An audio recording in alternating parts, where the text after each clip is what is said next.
Alright, you guys, so I gave this about 45 minutes maybe.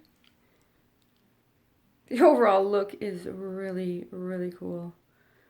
Now, I have to admit, at one point when I was tilting, I thought that I would have to wash this one off and that I was ruining it. But then when I moved back the black and did that corner and came back, then I was like, oh yeah, this totally worked. Those cells over there are crazy. I'm gonna go closer so I don't fall.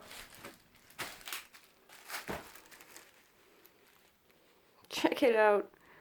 Now that happened because of the white paint that I had poured around my pour. And then when I tilted the paint off the canvas and moved it back up, the white and the colors intertwined. Boom.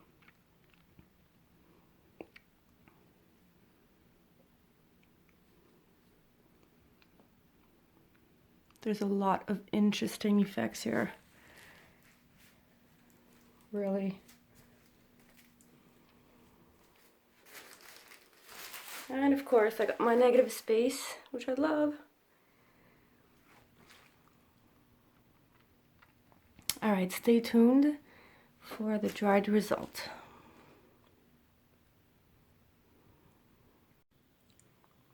Back with the final result, and I did varnish this, and now it's really gray outside, you guys, so I have to have my lights on.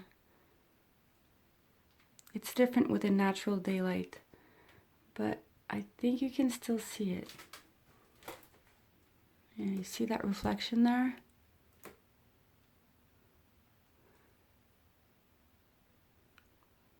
The painting really dried beautifully, and you can see that the pink came out there.